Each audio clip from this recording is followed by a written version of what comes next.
dulu tuh pas gue lagi di titik paling terendahnya itu, duit gue juga lagi kritis banget ya. Pacar gue nih yang sekarang jadi istri gue itu ngedukung gue banget walaupun apapun yang gue lakukan. Nah, kata-kata dia itu tuh yang bikin gue jadi wah kayaknya gue harus merit nih, harus meritin dia nih gitu.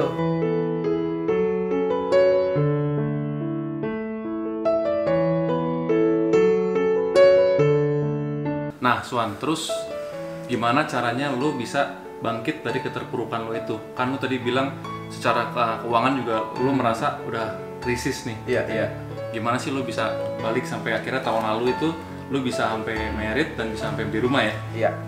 Nah, jadi dulu tuh pas gue lagi di titik paling terendahnya itu, duit gue juga lagi kritis banget ya. Nah, tapi si pacar gue nih yang sekarang jadi istri gue itu ngedukung gue banget walaupun apapun yang gue lakukan. Gue mau stay di usaha, dia tetap dukung gue. Terus gue mau balik kerja juga dia tetap dukung gue. Jadi dia support banget ya. Keputusan gue tuh dia support. Nah, semenjak dari itu tuh gue kayak ngerasa wah ini kayaknya sosok yang gue butuhin nih buat jadi pendamping hidup gue. Jadi setelah itu gue langsung merubah tekad bahwa wah gue harus meritin dia nih. Nah, ketika gue langsung berubah tekad jadi untuk meritin dia, gue kesampingkan usaha gue itu, gue langsung cari cara gimana untuk dapat duit cepat buat meritin dia. Karena gue ngerasa nih sosok yang gue butuhkan banget nih, dia ngedukung gue banget. Apapun yang gue lakukan dia dukung gue.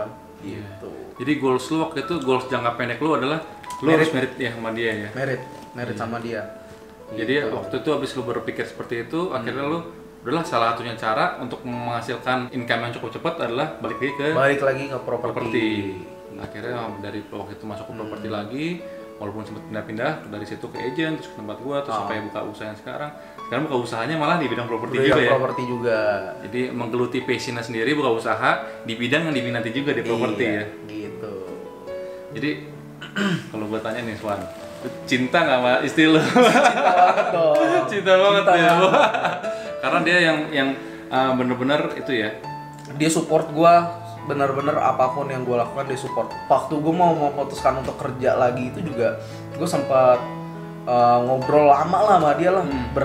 Maksudnya nggak selesai dalam sehari lah obrolan gua sama dia. Gimana ya?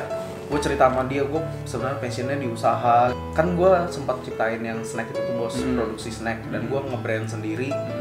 Nah, gue tuh ngerasa kayak ini tuh kayak udah kayak anak gitu bos. Maksudnya gue sayang banget sama nih si Erons ini, gue sayang banget. Waktu itu namanya Erons ya? Waktu itu snack gue namanya Erons. Gue sayang banget, udah kayak gue anggap anak sendiri lah.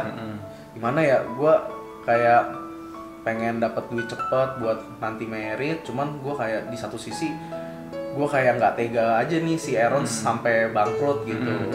Akhirnya tapi ya dia tetap bilang ya udah nggak apa-apa kalau misalkan memang pengennya di usaha ditekunin aja.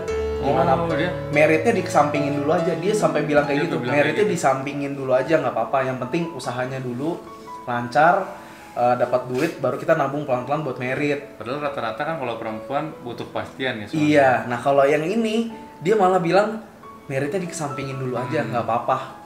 Nah, kata-kata dia itu tuh yang bikin gua jadi wah kayaknya gua harus merit nih, harus meritin dia nih gitu. Jadi titik baliknya itu istri lo ini ya? Iya, istri gua. Iya. Swan, mungkin terakhir nih Swan, untuk memotivasi teman-teman semua yang fresh graduate tapi mereka mungkin masih bingung mau kerja jadi apa, terus mau jadi sales juga gengsi gitu ya. Nah, kalau di sales property itu menurut lu income-nya gimana sih? Mungkin nggak usah disebutin eksak berapa, tapi range-nya aja kira-kira. Nah, kalau di sales property, menurut gua income-nya bisa gede banget karena berdasarkan fee-nya juga gede banget ya bos ya.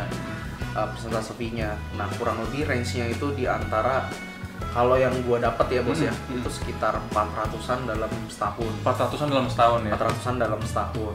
Berarti sekitar 30-an kalau dipukul rata-rata lah ya. Itu dari komisi aja ya. Belum kan ada gaji atau dan lain-lain lah ya. Iya. Lumayan banget sih. Lumayan banget Buat gitu ya. Kayak fresh graduate, lu kalau kerja di perusahaan yang mana jadi back office. Iya, lu butuh waktu berapa lama ya? dulu? Itu mungkin level gajinya manajer segitu mungkin. Iya, ya, di perusahaan-perusahaan. Senior manager bahkan mungkin di beberapa perusahaan itu level senior manager baru bisa dapat segitu ya. Iya. Iya.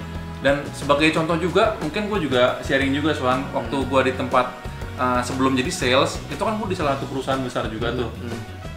Dan waktu itu gue masuknya itu kayak program MT gitu. Jadi menurut gue sih harusnya waktu itu standar gaji gue di situ udah lumayan tinggi lah sebagai fresh graduate. Tapi itu pun pas gue pindah jadi sales ini, padahal waktu gue jadi sales itu persentase komisinya masih agak kecil. Masih lebih kecil dari sekarang ya. Tapi itu gue bisa dapat kurang lebih 3 kali lipatnya Swan langsung Swan. Daripada yang di tempat sebelumnya. Padahal tempat sebelumnya itu menurut gue untuk fresh graduate udah lumayan gede gitu. Rata-rata gue bisa dapat 2-3 kali lipat lah, 3 kali lipat lah dari di tempat yang sebelumnya. Iya. Gitu. Dan itu gambarannya gue 400 juta dalam setahun itu gue bukan top salesnya.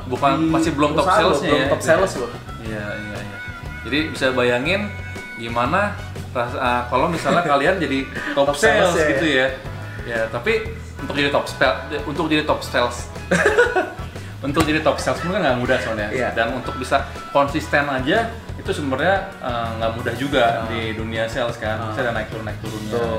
Makanya karena banyak naik turunnya itu kita perlu yang namanya positive thinking supaya pas saat kondisi kita di bawah pun kita tetap semangat ya. Stabil lah, stabil itu ya. Jadi nggak gini-gini banget. Iya. Dan Swandi ini terbukti dia memang di tim gue itu salah satu yang stabil gitu penjualannya. Kadang-kadang dia memang meledak, tapi lebih banyaknya tuh stabil, ada penjualan gitu. Mungkin itulah salah satu pentingnya dari positive thinking yang dulu terapkan di pekerjaan lo ya. Jadi buat teman-teman yang masih gengsi gitu mau jadi sales, ya apaan sih sales gitu. Wah, cobain dulu. Ntar udah terima duitnya baru.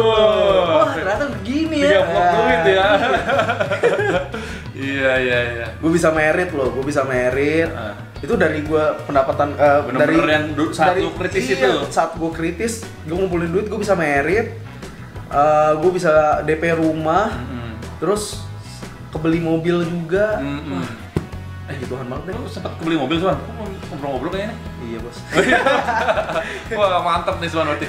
Makin sukses. Jadi itu pun bukan akhir garis finishnya ya. Karena kan lu beli rumah juga baru DP-nya kemarin nyicil. Mobil pun mungkin gue kebetulan waktu gila Swan. Karena gue pikir buset, udah ada cicilan rumah, kalau ada cicilan mobil lagi sih pusing deh. Ya, jadi itu bukan garis finishnya. Kita tetap harus bekerja keras, tetap harus berpikir positif sampai lunas semua cicilannya.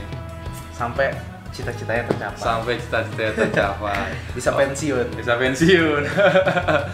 Oke, Swan, thank you banget Swan buat hari ini. Bos. Oke, semoga JC semuanya lancar persalinannya nanti. Amin. Jangan-jangan anak lu nanti namanya Eram lagi. Kagak bos, tadi mau dikasih nama itu sih. Oke, jadi buat teman-teman yang menganggap obrolan kita tadi bermanfaat, jangan lupa untuk di subscribe channelnya, di like dan share videonya, dan komen di bawah. Oke, bye.